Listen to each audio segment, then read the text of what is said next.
ఈ వీడియో డబ్ల్యూడిఎంలు వాడుతున్న ఆపరేటర్లు కానీ ఎంఎస్ఓల గురించి చేస్తున్న ఈడిఎఫ్ఏ ఏమైనా కానీ డబ్ల్యూడిఎం ఏమైనా కానీ మీరు ఎట్లా మెయింటైన్ చేయాలన్నది ప్రత్యేకంగా మీ గురించే చేస్తున్నాను ఈ వీడియో. ఎప్పుడైనా సరే మీరు ఒకటి ఇక్కడ కీ ఇచ్చారు. ఈ కీ దేనికి వాడాలి? చాలామంది ఆపరేటర్లు కానీ టెక్నీషియన్లు కానీ ఈ కీ తీసి ఎక్కడ దగ్గర భద్రపరచు దాచిపెట్టుకుంటారు. ఈ కీ అన్నది ఇచ్చింది ఏంటంటే మెయింటెనెన్స్ పర్పస్ ఇచ్చారు. ఈ కీ అన్నది ఎప్పుడైనా సరే ఇది ఇన్పుట్, ఇది ఆప్టికల్ ఇన్పుట్. ఎప్పుడైనా సరే మీరు కనెక్ట్ చేసేటప్పుడు కానీ రిమూవ్ చేసేటప్పుడు కానీ ఖచ్చితంగా ఈ కీ ఆఫ్ చేసి పెట్టుకోండి. ఫస్ట్ స్టెప్ ఎప్పుడైనా సరే మీరు ఇన్పుట్ దీని మెయింటెనెన్స్ పర్పస్ ఎప్పుడైనా దీన్ని మీరు తీయదలుచుకుంటే మళ్ళీ రీకనెక్ట్ చేసేటప్పుడు ఖచ్చితంగా కీ బంద్ చేసి పెట్టుకోండి. ఇప్పుడు నేను కీ బంద్ చేసి పెట్టాను. ఇప్పుడు కీ బంద్ చేసి పెట్టి నేను ఇన్పుట్ కనెక్ట్ చేస్తున్నాను. కీ కనెక్ట్ చేసి నేను ఇప్పుడు డబ్ల్యూడిఎం కీ ఆన్ చేస్తాను. ఇదే విధంగా ప్రాసెస్ డబ్ల్యూడిఎం కానీ ఈడిఎఫ్ఏ కానీ ఖచ్చితంగా మీరు ఇన్పుట్ తీసేటప్పుడు కానీ మళ్ళీ రీకనెక్ట్ చేసేటప్పుడు కానీ ఖచ్చితంగా కీ అన్నది ఆఫ్ చేసి పెట్టుకోండి. సెకండ్ స్టెప్ వచ్చేటప్పటికి మీరు అవుట్పుట్ ఇప్పుడు 19 dBm వస్తుంది. ఈ 19 dBm అవుట్పుట్లో కూడా మీరు ఎప్పుడైనా సరే మీరు అవుట్పుట్ కనెక్ట్ చేసేటప్పుడు కానీ మీకు లైన్ మీద ఎక్కడైనా సరే ఇప్పుడు 16 పోర్ట్ ఇది డబ్ల్యూడిఎం, మీకు లైన్ మీద ఎక్కడైనా సరే ఒక అవుట్పుట్లో మీకు ఎక్కడో దిక్కున సిగ్నల్ ప్రాబ్లం అనిపించింది అన్నప్పుడు ఏం చేస్తారు కానీ మీరు కానీ మీ టెక్నీషియన్ కానీ ఫస్ట్ వచ్చేటప్పటికి ఆఫీస్కి వచ్చి డబ్ల్యూడిఎం చెక్ చేస్తారు. డబ్ల్యూడిఎం చెక్ చేయాలంటే ఫస్ట్ ఖచ్చితంగా మీరు కీ అన్నది బంద్ చేసుకొని రిమూవ్ చేసి, ఓకేనా, మీ పవర్ మీటర్ దీన్ని రిమూవ్ చేసి మీరు ఏదైతే ప్యాచ్ కార్డ్ కనెక్ట్ చేస్తారో ప్యాచ్ కార్డ్ కనెక్ట్ చేయండి. మీ పవర్ మీటర్ కనెక్ట్ చేసుకున్న తర్వాత కీ ఆన్ చేయండి. ఓకే, ఎందుకంటే ఎందుకు కీ బంద్ చేసుకోమన్నా అంటే ఇది 19 dBm power high level power వచ్చేటప్పటికి ఏమవుతుందంటే స్పార్క్స్ వస్తాయి. ఆల్రెడీ మీ టెక్నీషియన్ కానీ మీరు ఆల్రెడీ గమనించే ఉంటారు, మీరు అందరికీ తెలిసిందే ఇది. ఎందుకంటే ఈ 19 dBm అనే పవర్ లెవెల్ అనేది స్పైసింగ్ చేయడం కూడా రావడం చాలా కష్టమవుతుంది. మీకు ఆ స్పార్క్ అవుతూ ఉంటుంది, దాన్ని మీరు ఏదో బెండ్ చేసి మళ్ళీ స్పైసింగ్ చేస్తూ ఉంటారు లైట్ మీద. ఆ విధంగా చేయకుండా లేకుంటే మీరు నేరుగా కనెక్టర్ రిమూవ్ చేసి రీకనెక్ట్ చేయకుండా ఖచ్చితంగా కీ అన్నది ఖచ్చితంగా బంద్ చేసి పెట్టుకోండి. కీ బంద్ చేయండి, రిమూవ్ చేయండి, మళ్ళీ మీ పవర్ మీటర్ కనెక్ట్ చేసుకునేటప్పుడు ఖచ్చితంగా కీ ఆన్ చేసి పెట్టుకోండి. ఎందుకు ఇలా చెప్తున్నట్టు ఈ 0 dB అడాప్టర్కి ఇవతల సైడ్ ఏదైతే మనం ఈ ప్యాచ్ కార్డ్ కనెక్ట్ చేసామో అవతల సైడ్ కూడా కప్లర్ అనేది ఉంటుంది. డబ్ల్యూడిఎం ఈడిఎఫ్ అయితే డబ్ల్యూడిఎం, సిడబ్ల్యూడిఎం అయితే సిడబ్ల్యూడిఎం కప్లర్ అవతల సైడ్ ఉంటుంది. కాబట్టి అవతల సైడ్ వచ్చేటప్పటికి ఏంటంటే సేమ్ ఇట్లానే అవతల సైడ్ కప్లర్ వచ్చేటప్పుడు ఇట్లా దీన్ని ఈ లోపల ఏదైతే వైట్ కలర్ ఉందో ఈ వైట్ కలర్ దీన్ని పెరోల్ కనెక్టర్ అంటారు. ఈ పెరోల్ కనెక్టర్ ఇవతల సైడ్ కూడా ఉన్నప్పుడు ఏమవుతుంది అంటే ఒక్కొక్కసారి మీరు డైరెక్ట్ కనెక్ట్ చేయడం మూలంగా అవతల సైడ్ వచ్చేటప్పుడు ఒకటి ఈ కార్బన్ వస్తుంది, ఒక్కొక్కసారి కార్బన్ వస్తుంది. అదేవిధంగా మీరు బ్యాగ్ పుష్ చేసేటప్పటికి అవతల సైడు ఇట్లా ప్యాచ్ కార్డ్ కూడా డ్యామేజ్ అవుతాయి.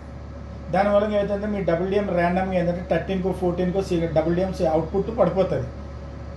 దాని గురించి నేను ఏం చెప్తానంటే ఒక వీడియో చూడండి ఏం జరుగుతుంది అన్నది. మీరు మంచిగా ఉన్నప్పుడు ఈ కనెక్టర్ ఏదైతే పెరోల్ ఉందో పెరోల్ కనెక్టర్కి ఇన్సైడ్ ఇదైతే కోర్ ఉందో కోర్ మంచిగా ఉన్నప్పుడు ఈ విధంగా ఉంటుంది. మీకు 19 dBm అవుట్పుట్ వస్తుంది. మీరు పదే అవుట్పుట్ తీసి పెట్టడం మూలంగా కార్బన్ బర్న్ అయితే ఇదేదైతే బర్న్ అయింది అనుకోండి, ఈ బర్న్ అయినప్పుడు ఇట్లా ఈ విధంగా లోపల కనెక్టర్ అవుతుంది. ఇట్లా ఉండడం మూలంగా ఏమవుతుంది మీ డబ్ల్యూడిఎం 13కి 14కి పడిపోతుంది. దాని గురించి నేను ఏం చెప్తానంటే ఖచ్చితంగా మీరు కీ అన్నది బంద్ చేసి పెట్టుకోండి. ప్రతిసారి నేను ఈ కీ బంద్ చేసి ఆ అవుట్పుట్లో ఎందుకంటే నేను 16 అవుట్పుట్ డబ్ల్యూడిఎం తీసుకున్నాను. చాలామంది ఆపరేటర్ 16 పోర్ట్లు ఉంటుంది, 8 పోర్ట్లు ఉంటుంది, 16 పోర్ట్ ఉంటుంది. ఎగ్జాంపుల్ నేను 16 పోర్ట్లు అవుట్పుట్ తీసుకుని 16 ట్రంకుల లైన్ ఆల్రెడీ నేను డిజైన్ చేసి పెట్టుకొని ఉంటాను. నాకు ఒక లైన్ ప్రాబ్లం వచ్చినప్పుడు ఒక అవుట్ చెక్ చేయాలన్నప్పుడు నేను కీ బంద్ చేస్తే ఈ 16 అవుట్లలోనున్న కస్టమర్లు అందరూ డిస్టర్బెన్స్ అవుతారు. ఈ డిస్టర్బెన్స్ ఈ ఒక్క కస్టమర్ లైన్ చెక్ చేయాలని నేను తీసి బంద్ చేయాలన్నప్పుడు ఈ 16 మందిది ఖచ్చితంగా బంద్ అవుతుంది. దాని గురించి ఏం చేసామంటే మీరు నేరుగా ఎప్పుడైనా సరే 19 dBm మీరు 15+ ఎప్పుడైనా సిగ్నల్ పైన ఉన్నప్పుడు ఖచ్చితంగా మీరు నేరుగా కనెక్ట్ చేసేటప్పుడు మాత్రం ఖచ్చితంగా కనెక్టర్ మాత్రం ఖచ్చితంగా బర్న్ అవుతుంది. మీ అవుట్పుట్ పవర్ లెవెల్ అన్నది ఖచ్చితంగా పడిపోతుంది. అట్లా పడకుండా ఉండాలనుకుంటే నేను ఒక ట్రిప్ చెప్తాను. దీంట్లో డబ్ల్యూడిఎంలోని మెయింటెనెన్స్ ఆప్షన్ అని స్పెషల్ డిజైన్ చేసి పెట్టాము. ఇందులో మీరు ఏం చేశారంటే దీంట్లోని నేను ఇక్కడ ఈ కిందన ఈ ఎరమర్క్ ఇంటూ మెయింటెనెన్స్ ఇది ఆప్షన్, ఈ గ్రీన్ కలర్ మీద నేను టిక్ చేశాను. ఇక్కడ ఎస్ అని టిక్ చేస్తే ఇప్పుడు 19 వచ్చేటప్పటికి ఇక్కడ 13 dBm అయిపోతుంది. మీరు చూడండి, ఇప్పుడు నేను ఆల్రెడీ 6 dB అటెన్షన్ వేసాను.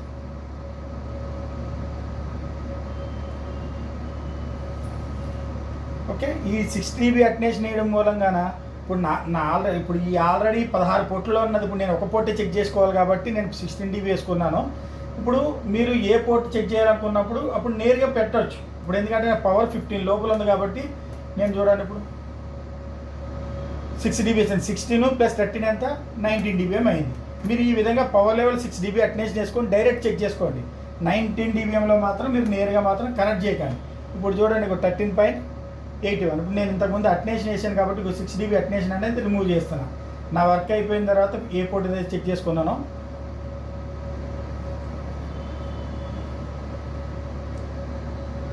అటెన్షన్ తీసేసాను. మళ్ళీ అవుట్పుట్ అన్నది 19 dBm వచ్చేది.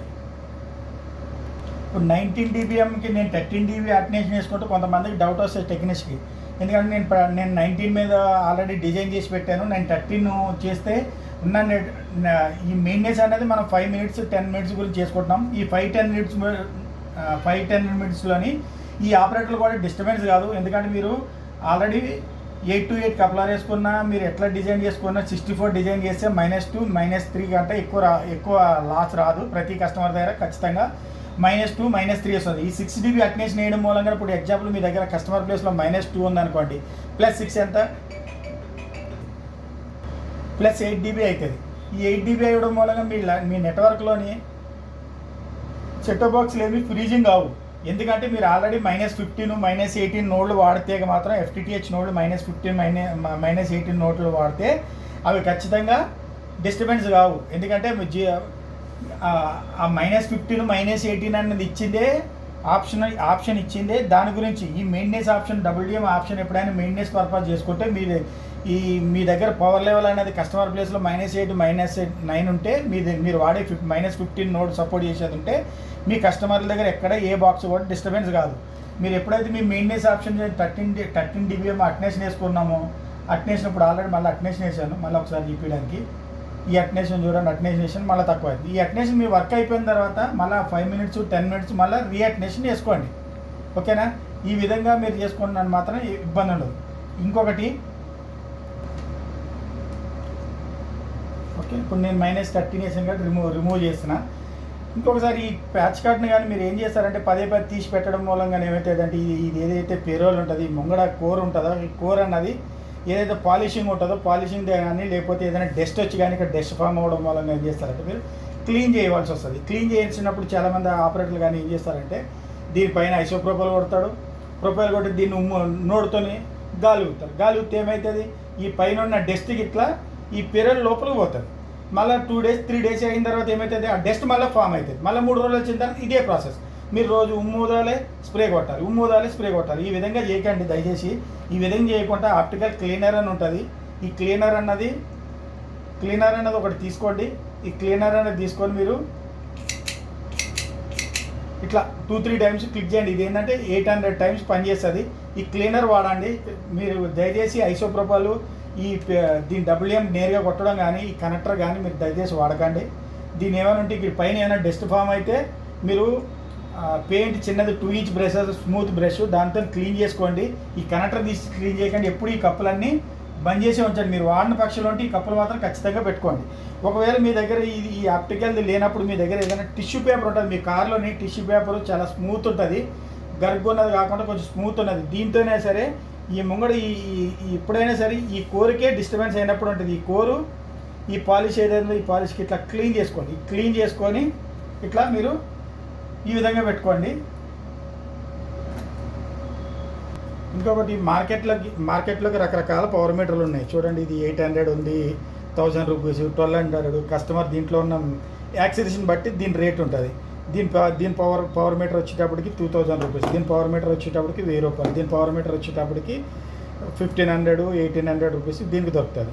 ఈ పవర్ మీటర్ వచ్చేటప్పటికి 12,000 రూపీస్. అదే మీరు ఎక్స్పో పవర్ మీటర్ తీసుకున్నారనుకోండి, లేకుంటే పవర్ మీటర్లు తీసుకున్నాక 22,000 దాకా పవర్ మీటర్ కాస్ట్ ఉంటుంది. ఇంత వేరియేషన్ పవర్ వేరియేషన్ ఉన్నది కాబట్టి ఇవన్నీ ఏంటంటే మీరు బ్లైండ్గా ఏంటంటే పవర్ వస్తుందా లేదా చెక్ చేసుకోవడానికి, కానీ దీని అక్యురేట్ ఈ పవర్ మీటర్ మీద 100% డబ్ల్యూఎం అవుట్పుట్ అన్నది మీరు ఖచ్చితంగా డిసైడ్ చేసుకోకండి. ఎందుకంటే ఒక్కొక్కటి ఇది ఏంటంటే మీరు ఎప్పుడైనా సరే ఇవన్నీ మీరు లో రేంజ్లోని పాన్ సిగ్నల్ కానీ 1310 ట్రాన్స్మిటర్లు కానీ చెక్ చేసుకున్నప్పుడు, ఎందుకంటే దాని పవర్ లెవెల్ తక్కువ ఉంటుంది కాబట్టి మీరు కొన్ని రోజులు మంచిగానే చూపిస్తుంది. ఎప్పుడైతే టైం ఎక్స్టెండ్ అయ్యే కొలది ఈ పవర్ మీటర్ పర్ఫార్మెన్స్ అనేది డిక్రీజ్ అనేది అయితే ఉంటుంది. మీరు ఒక్కసారి ఎప్పుడైనా సరే డబ్ల్యూఎం ఏదైనా అవుట్పుట్ చెక్ చేయాలనుకున్నప్పుడు ఒకటి పవర్ మీటర్ అన్నది మీరు ఒకటి క్యాలిబ్రేషన్ చేసుకోండి. నేను ఒకటి చెప్తాను, ఎందుకంటే మీ పవర్ మీటర్ ఖచ్చితంగా కరెక్ట్ ఉందా లేదా అని తెలుసుకోవడానికి ఫస్ట్ మీ ఇన్పుట్లో ఏదైతే డబ్ల్యూఎంకి డిస్ప్లేలో ఎంత వస్తుందో పాయింట్స్ సహా క్యాలిక్యులేట్ చేసుకోండి. ఇప్పుడు ఇది చూడండి -0.3 ఉంది. దీన్ని మీరు పవర్ మీటర్ పెట్టండి. మీ పవర్ మీటర్కి ఇది పెడితే కరెక్ట్గా నేరుగా వస్తుంది అనుకుంటే, కరెక్ట్గా వచ్చిందనుక సిగ్నల్ మీ పవర్ మీటర్ ఓకే అన్నాడు, ప్రాబ్లం ఏం లేదు.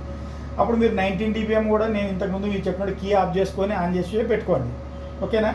అదేవిధంగా ఇది ఒక విధంగా ఒకటి -2, ఇది ఇక్కడ ఇచ్చింది ఒక విధంగా ఉంది, మీ పవర్ మీటర్ ఒక విధంగా ఉందంటే మీ పవర్ మీటర్ అంత లాస్ చూపిస్తుంది అన్నది మీరు క్యాలిక్యులేట్ చేసుకొని మీ అవుట్పుట్ సిగ్నల్ని నిర్ధారించుకోండి, ఓకే. ఇంకొకటి పవర్ మీటర్ అయిపోయింది. ఇంకొకటి మీరు డబ్ల్యూడిఎంకి ఎప్పుడైనా ప్యాచ్ కార్డులు పెట్టినప్పుడు G6/7 A2 ప్యాచ్ కార్డులనే వాడండి. A2 ప్యాచ్ కార్డులు వచ్చేటప్పటికి ఏంటంటే మీ హై పవర్, ఇప్పుడు మీ దగ్గర G6/2D అని ప్యాచ్ కార్డ్స్ ఉంటాయి. ఆ ప్యాచ్ కార్డ్స్ ఏమవుతాయంటే మీరు ఈ 19 dBm అవుట్పుట్ వేస్తే మీరు ఏ ఫ్యాన్ పెట్టుకుంటుంటే ఈ ప్యాచ్ కార్డు మీరు చూడండి కాసేపటికి ఈ ప్లాస్టిక్ అంతా హీట్ అయిపోతుంది. కొన్ని రోజులకి ఏంటంటే దీనికి కొలబరేషన్ ఈ ప్యాచ్ కార్డులో కూడా కలపదు. దయచేసి G6/2D ఉన్న ప్యాచ్ కార్డులనే వాడండి. ఇది ఏంటంటే కొంచెం బెండ్ అయినా సరే, ఇట్లా బెండ్ అయినా కూడా సిగ్నల్ లాస్ కాదు. ఇంకోటి బెండ్ అనేటప్పటికి నేను చెప్తున్నాను, ఎప్పుడైనా సరే మీరు దీని అవుట్పుట్ తగ్గించాలనుకున్నా కానీ మీకు డబ్ల్యూఎంకి ఎంఎస్ఓ దగ్గరికి వెళ్ళి సిగ్నల్ ఎక్కువ వస్తుంది, +5 ఉంది, తగ్గించుకోవాలనుకున్నప్పుడు కానీ మీరు ఏం చేస్తారు, చాలామంది టెక్నీషియన్ కానీ ఇది కానీ దీనికి ఇంకో వేరే ప్యాచ్ కార్డ్స్ ఇట్లా తీసుకొని ఇట్లా కడతారు. ఇట్లా దయచేసి కట్టకండి. ఇట్లా కట్టడం వల్ల ఏమవుతుంది అంటే మీరు పవర్ మీటర్ మీద చూసుకుంటారు, కానీ ఇది ఫ్లక్చువేట్ అయితే ఉంటుంది. ఇది ఏంటంటే కాన్స్టెంట్ ఉండదు. ఎప్పుడైనా సరే ఇది లేజర్ సిగ్నల్ అంటే డైరెక్ట్ కోర్తో ఎప్పుడైనా సరే లేజర్ సిగ్నల్ స్ట్రైట్ ఉంటేనే మీ సిగ్నల్ పర్ఫెక్ట్ సిగ్నల్ ఉంటుంది. మీరు ఇట్లా బెండ్ చేయడం వల్ల ఒకటి నాయిస్ వస్తుంది, మీ బిఆర్ అనేది పడిపోతుంది. ఇది సెకండరీ వచ్చేటప్పటికి మీకు ఫస్ట్ డబ్ల్యూఎం ఎంఎస్ఓ దగ్గర నుంచి ఉంటూ కొంచెం ఎఫెక్ట్ పడకపోవచ్చు, కానీ మీ డబ్ల్యూడి నుంచి మళ్ళీ రీట్రాన్స్మిషన్ చేసే వేరే కస్టమర్లు కానీ రీట్రాన్స్మిషన్ చేసే దగ్గర ఖచ్చితంగా బిఆర్ లెవెల్ అనేది మీరు ఖచ్చితంగా తెలుసుకుంటారు. ఖచ్చితంగా మీరు మాత్రం ఇట్లా బెండ్ మాత్రం ఖచ్చితంగా చేయకండి. ఎప్పుడైనా సరే స్ట్రేట్ ఏదైనా మీ దగ్గర 50-50 కప్లర్, ఇట్లా 50-50నో 60-40నో మీ పవర్ లెవెల్ని బట్టి మీ టెక్నీషియన్ బట్టి డిజైన్ చేసుకుని కప్లర్నే వాడండి. అవుట్పుట్లో కూడా మీరు ఎప్పుడు కూడా బెండ్ మాత్రం చేయకండి. ఎందుకంటే బెండ్ చేయడం మూలంగా అవతల ఉన్న డివైజులు సెన్సిటివ్ ఉంటాయి కాబట్టి ఆ డివైజులకి ఖచ్చితంగా అవి ప్రాబ్లం అవుతాయి. మీ ఇన్పుట్లో చేయడం మూలంగా పంపులు కూడా ఫెయిల్ అయ్యే ఛాన్సెస్ 100% ఉంటాయి. ఖచ్చితంగా 100% మీరు మాత్రం ఈ బెండ్ అన్నది ఎక్కడైనా మీరు ఇప్పుడు కానీ ఎవరైనా ఇట్లా బెండ్ లైన్ ఇన్పుట్లో కానీ అవుట్పుట్లో కానీ ఇట్లా బెండ్ కట్టి చేసుకుంటుంటే టెక్నీషియన్ కూడా చెప్తాను, ఇట్లాంటివి ఏమైనా తీసేయండి. మీరు ఇన్ని వేలెట్టి డబ్ల్యూడిఎంలో కొనుక్కొని మీరు ₹100 కప్లర్ కొనలేరా? ₹100 కప్లర్ కొనుక్కొని మీరు కప్లర్ వాడుకోండి. ఏదైనా సిగ్నల్ తగ్గించాలనుకుంటే ఖచ్చితంగా కప్లర్ని వాడండి. ఇంకోటి అదేవిధంగా చెప్తున్న ఆపరేటర్లకి ఏంటంటే చాలామంది ఆపరేటర్లు అనుకోండి +5 ఇది ఏంటంటే +10 వరకు సపోర్ట్ చేస్తుంది, +5 ఇచ్చేస్తే నా దగ్గర ఇంకా సిగ్నల్ ఎంత ఎక్కువ ఇస్తే అంత నా కస్టమర్ దగ్గర అంత మంచిగా నీట్గా వస్తుంది అనుకుంటారు. తప్పు, అది రాంగ్. అది ఎప్పుడైనా సరే డబ్ల్యూడిఎంకి 0 dB మెయింటైన్ చేయండి. రికమెండేషన్ నాది ఏంటంటే +3 -3 ఈ ఫ్లక్చువేట్ అయితే డబ్ల్యూడిఎంకి ఏంటంటే ఏజీసీ కంట్రోల్ ఉంటుంది, ఆటోమేటిక్ గెయిన్ కంట్రోల్ అని ఉంటుంది. మీరు 0 మెయింటైన్ చేసినప్పుడు -3కి వెళ్ళినా +3కి వెళ్ళినా మీకు లైన్ మీద 1 dB వేరియేషన్ తప్ప మీకు ఎక్కడ ఆర్ఎఫ్ గెయిన్ అన్నది ఎక్కడ మీకు లాస్ అన్నది రాదు, ఓకేనా. మీరు ఖచ్చితంగా ఒక ఎగ్జాంపుల్ చెప్తున్నా. ఇప్పుడు మీరు ఈ డబ్ల్యూడిఎంకి ఈరోజు నేను 0 dB ఇచ్చాను. ఈ 0 dB మీద నా నోడ్ దగ్గర ఎగ్జాంపుల్ పాత నోడ్లు పెట్టుంటే దాని గురించి చెప్తాను. 95 98 అవుట్పుట్ పెడతాం. నేను 0 ఇచ్చినప్పుడు నాది అవుట్పుట్ -3కి వెళ్ళిపోయింది అనుకోండి, -4కి వెళ్ళిపోయింది అనుకోండి, నేను -95 98 అవుట్పుట్లో పెట్టాను. ఖచ్చితంగా అప్పుడు ఏమవుతుంది, అక్కడ సిగ్నల్ అనేది ఖచ్చితంగా అప్పుడు 90 లోపల బిలో 85 88 సంథింగ్ డౌన్ అవుతుంది. అదేవిధంగా +5 ఇప్పుడు నేను 0 మెయింటైన్ చేసి 95 98 పెట్టినప్పుడు ఇది +2 +3 వచ్చింది అనుకోండి, సిగ్నల్ ఏమవుతుంది 105 110 105 సంథింగ్ ఎంతో 100 దాటి 100 పైన వెళ్ళిపోతుంది. అప్పుడు ఏమవుతుంది, ఎంఈఆర్ బిఆర్ అనేది మీకు అన్లాగా ఉన్నప్పుడు ఏంటంటే ఇంతకుముందు ఏంటంటే ఓవర్లాపింగ్ వచ్చేది. ఇప్పుడు దీంట్లో ఏంటంటే మీకు డిజిటలైజేషన్ కాబట్టి ఖచ్చితంగా మీ సెటప్ బాక్స్లు అనేది ఫ్రీజింగ్ అవుతాయి. ఎందుకంటే ఆపరేటర్కి ఏంటంటే -1 మెయింటైన్ చేస్తారా -2 మెయింటైన్ చేస్తారా అన్నది మీరు ఒకటి పెట్టుకోండి. అంతేగాని +3 దాటి మాత్రం ఇవ్వకండి. +3 లోపల ఇవ్వండి, +3 దాటి మాత్రం ఇవ్వకండి, ప్లస్ లోపల ఇవ్వండి. ఎప్పుడైనా సరే WDMకి -10 +10 లేకపోతే -5 +10 అని సపోర్ట్ చేస్తుంది అనుకోండి, అది మీరు ఎమర్జెన్సీ మీ నెట్వర్క్లో ఎప్పుడైనా సరే నెట్వర్క్ నుంచి ఎంఎస్ఓ దగ్గర నుంచి మీకు సిగ్నల్ లేకుంటే డిస్ట్రిబ్యూటర్ దగ్గర మీ సిగ్నల్ వచ్చే క్రమంలోని ఎప్పుడైనా సరే ఎక్కడో దిక్కినా మీరు టెర్మినేషన్ బాక్స్లో కానీ ఎక్కడో దిక్కిన టైట్ అవ్వడం మూలంగా కానీ ఏదైనా టైట్ అయినప్పుడు ఆ ఎమర్జెన్సీ పర్పస్, ఎందుకంటే ఆ నైట్ టైంలో టెక్నీషియన్ రాలేడు కాబట్టి ఆ టైంలో మీది -8 -9 పనిచేస్తుందంటే మీకు పొద్దున కాల వరకు మీ లైన్ అనేది బంద్ కాకుండా లైన్ నడుస్తూ ఉంటుంది. అప్పుడు మళ్ళీ మీరు యథావిధిగా మళ్ళీ 0 dB సెట్ చేసుకొని పెట్టుకోండి. అది ఓన్లీ ఎమర్జెన్సీ ఎప్పుడైతే పీక్ లెవెల్లో మీద ఉందనుకుంటే అప్పుడు వరకే వాడుకోండి. కానీ అది పర్మనెంట్గా అట్లా పెట్టుకోకండి. ఖచ్చితంగా ±3 dB లోపల మాత్రం మీ WDMకి ఇన్పుట్ మాత్రం మెయింటైన్ చేయండి. ఇంకొకటి ఈ ఫిల్టర్ నోడ్లు ఉంటాయి. ఈ ఫిల్టర్ నోడ్ ప్రతిదానికి ఇన్పుట్కి అవుట్పుట్కి స్పెసిఫికేషన్ రాసి ఉంటుంది. ఎంత ఇన్పుట్ ఇవ్వాలి, ఎంత అవుట్పుట్ ఇవ్వాలి. దీనికి ఏంటంటే ఎప్పుడైనా సరే +2 -15 +2 అన్నప్పుడు నేను +3 ఇచ్చాను అనుకోండి, +3 +4 ఒకసారి పోయినా ఖచ్చితంగా ఎప్పుడైనా 3 4 ఇచ్చినప్పుడు ఏమవుతుందంటే ఈ డయోడ్స్ మీద నడుస్తాయి ఈ కంపోనెంట్స్. ఈ చిన్న సెన్సిటివ్ మీరు ఎక్కువ నేరుగా హై పవర్ ఇచ్చేటప్పటికి ఆ కంపోనెంట్స్ పోయి నోడ్ ఫెయిల్ అవుతుంది.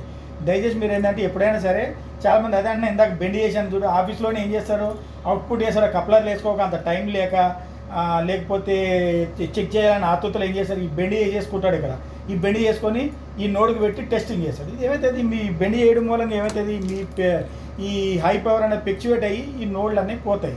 ఇంకొకటి ఏంటంటే ఆపరేటర్లు అందరూ FTTH చేసుకుంటే మాత్రం మీకు ఎవరికైనా సరే 100% OTDRలో అవసరం లేదు. ఎందుకంటే మీరు ప్రతి పోల్ టు పోల్ ఆల్టర్నేట్ పోల్కి కటింగ్ పెట్టుకుంటారు కాబట్టి మీరు మాన్యువల్గా చెక్ చేసుకోవచ్చు. లేకుంటే